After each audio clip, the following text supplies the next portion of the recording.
Goeiemôre.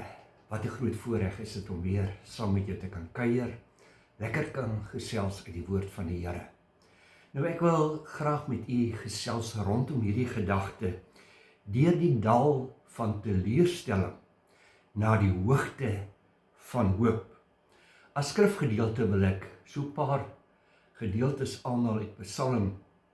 Die eerste gedeelte is Psalm 23 vers 4 wat sê, al gaan ek ook in 'n dal van doodskaduwee, ek sal geen onheil vrees nie, want u is met my. Ander vertaling sê, al gaan ek ook deur 'n dal van diep donkerte, ek sal geen onheil vrees nie, want u is by my. Ek lees dan ook vir u Psalm 42 vers 6, 83 vertaling. Wat is dit tog met my, dat ek so mismoedig is, dat ek so onrustig is? Vestig jou hoop op God, want ek sal hom nog loof, my verlosser en my God. Jy weet, teleurstelling, dis nie iets wat ons kies nie, maar teleurstelling kies ons. Teleurstelling, wie van ons het dit nie al ervaar nie? Jy het hard gewerk, maar die bevordering het na iemand anders gegaan en het jou so teleurgestel. Jy het so gehoop op hierdie bevordering. En tog, ten spyte van al jou goeie pogings, harde werk, gaan hierdie bevordering na iemand anders. En jy is teleurgestel. Jy het gebid vir genesing, maar die siekte het gebly. Jy het jou vertroue in iemand gestel, maar hulle het jou teleurgestel en geval. Jy het drome gehad, en dit het nie waar geword nie. Ja, teleurstelling is deel van ons daaglikse lewe. Die vraag is nie of ons teleurstelling sal ervaar nie. Ons het daagliks daarmee te doen. Dit is die feite van die lewe, die werklikheid. Die vraag is, wat doen ons met hierdie teleurstellings? Wanneer Dawid sê, al gaan ek ook deur 'n dal van diep donkerte, ek sal geen onheil vrees nie, want u is by my, praat hy van 'n werklike emosionele plek. 'n Plek waar dit vir hom voel, daar is duisternis, daar is nie lig nie. Tog wil dit voorkom, asof sy fokus nie op die donkerte van die vallei is nie, maar op die teenwoordigheid wat in hierdie vallei, in hierdie dal is, naamlik God se teenwoordigheid. Hy maak hierdie uitspraak, u is by my. Wanneer ons dan Psalm 42 lees, gee dit vir ons 'n eerlike blik in die hart van iemand wat met teleurstelling en moedeloosheid worstel. Maar hierdie emosie wat hy ervaar, hou hom nie gevange nie. Hy bly nie in 'n toestand van negativiteit nie. En dis waarin ek jou vandag wil neem. Van teleurstelling na goddelike hoop. Nou, kan ons vir mekaar die volgende sê. Teleurstelling is 'n realiteit. Selfs van die geloofshelde het dit ervaar, waarvan ons lees in die woord van die Here. Ons dink byvoorbeeld aan Moses. Hy sien die beloofde land van ver af, maar stap nie daarin nie. Ons dink aan Dawid. Hy's gesalf as koning. Tog spandeer hy, voordat hy sy koningskap kon aanvaar, tye in grotte, hy is vlugtend, vrees vir sy lewe, Saul wil hom doodmaak, en sekerlik kon hy ook gesê, Here, maar ek is gesalf as koning, en nou is ek 'n vlugteling. teleurstelling? Wanneer gaan hierdie belofte 'n werklikheid word? Ek dink aan Paulus, 'n ywerige sendeling, 'n apostel van die Here, geroep deur hom. Tog bevind hy hom telke male in die tronk.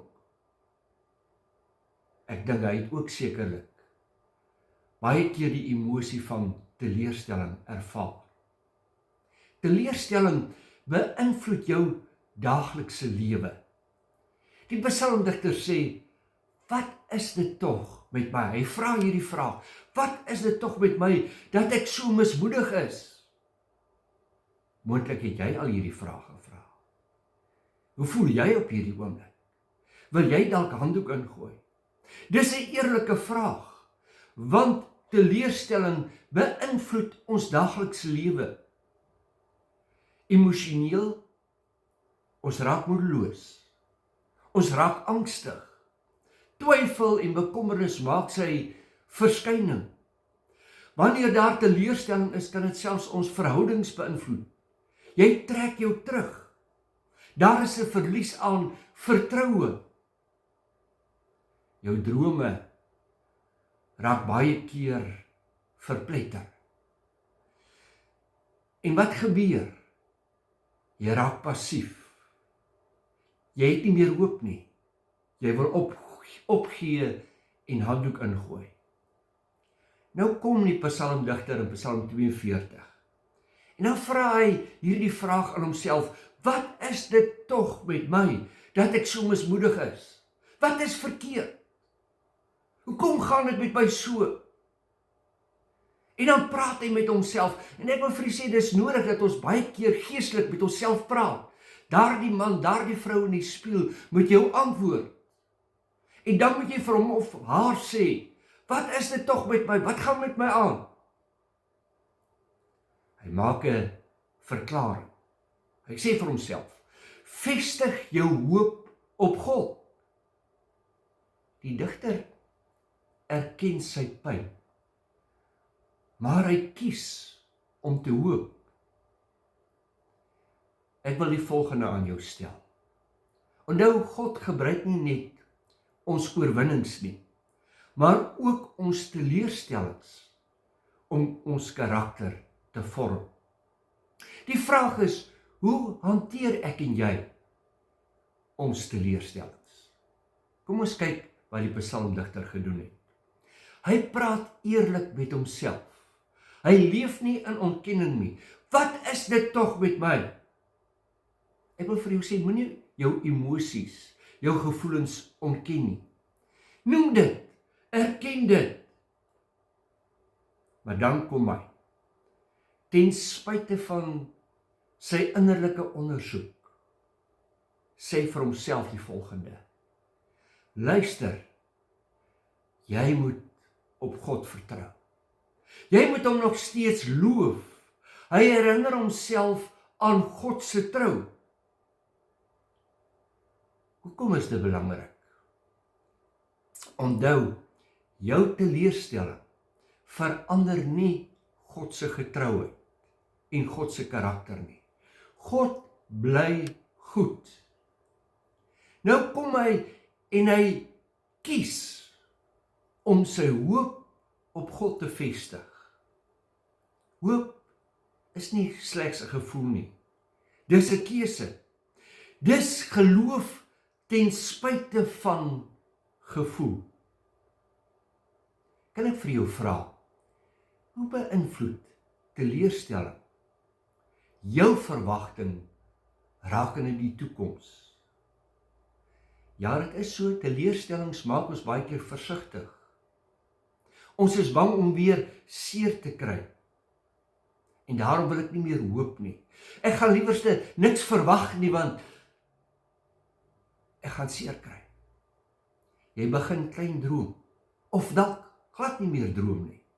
Jy verwag min, want jy wil nie weer seer kry nie. Maar dis nie God se plan vir jou lewe nie.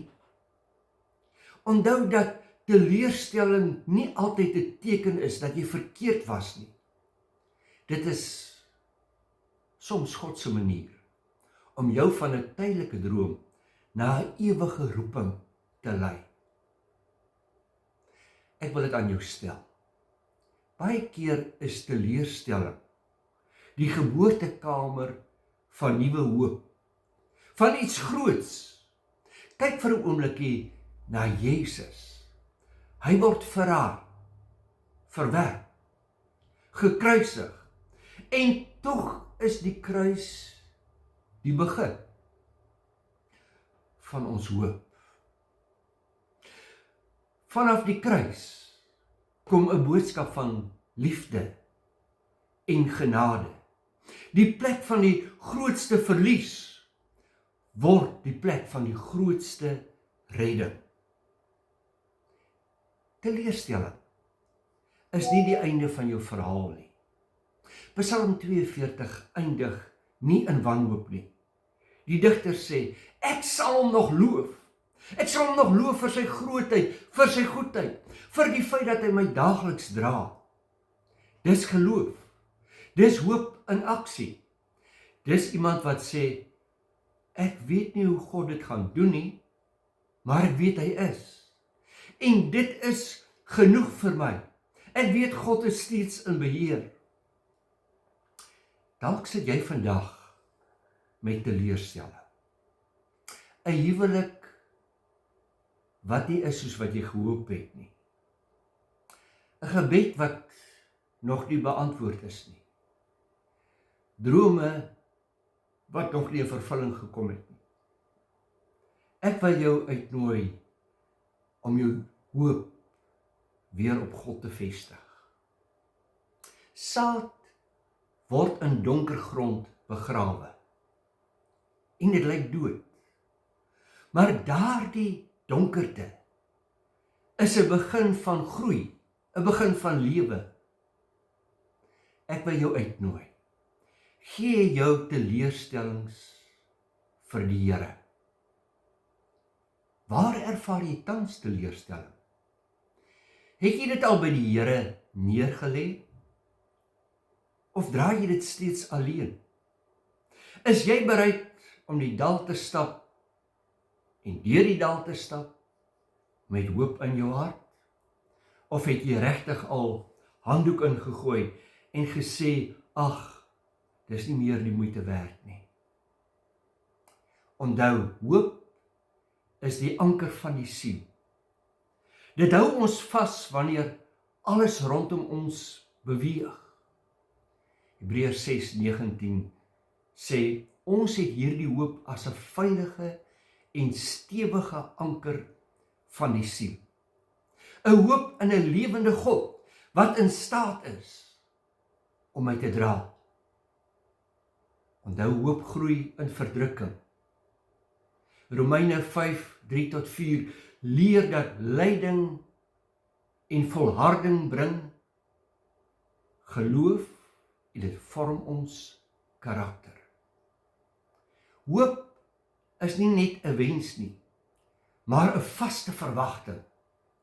Christelike hoop is gegrond op die beloftes van die Here, nie in toeval nie. Hoop is lewend. 1 Petrus 1:3 noem dit 'n lewende hoop deur die opstanding van Jesus Christus. Het dit vir my en vir jou hoop gebring. Ek wil afsluit. Hoop is om môre te sien, al is dit nog dag. Kan ek dit herhaal? Hoop is om môre te sien, terwyl dit nog rondom jou donker is. Die teenwoordigheid van hoop in die hart is die afwesigheid van wanhoop in die gees. Hoop is nie die ontkenning van pyn nie, maar die geloof dat pyn nie die einde is nie.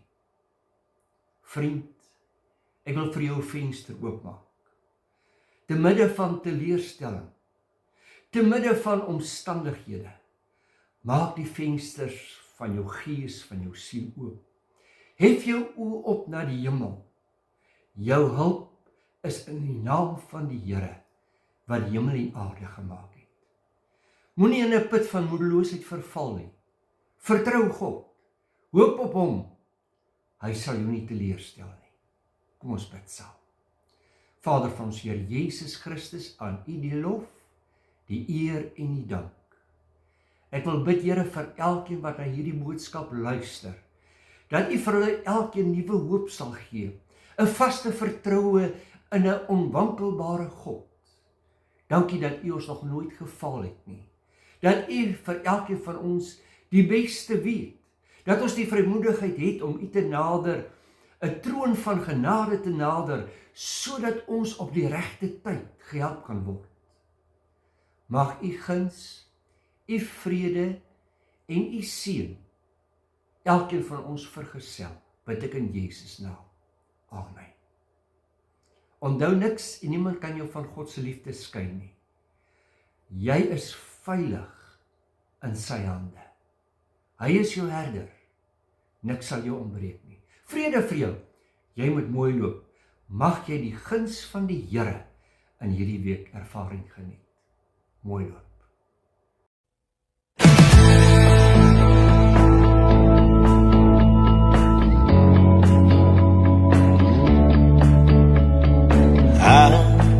Can't take your broken heart and mend all of the shattered parts. I can't help you find the strength to stand, but I got a friend who can.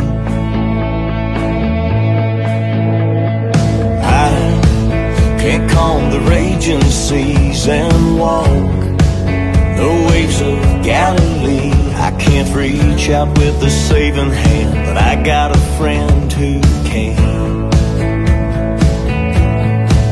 He is love, He is hope, He is all that you're failing inside. When the night breaks you down, He is hailing. I can't offer you a perfect plan, but I got a friend who can.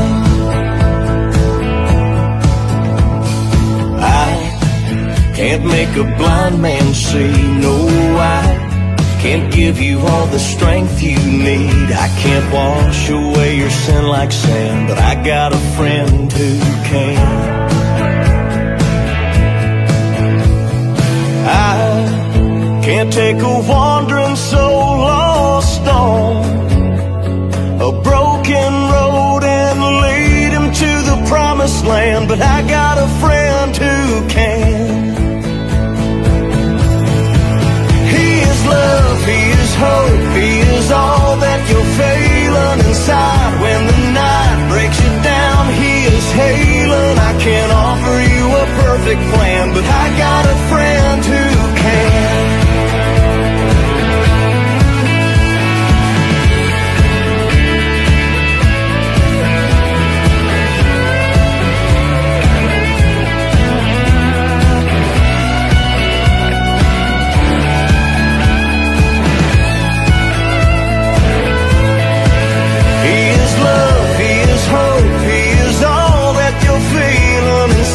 When the night breaks you down, He's hailing. I can't offer you a perfect plan, but I got a friend who can. I can't offer you a second chance, but I got a friend who can.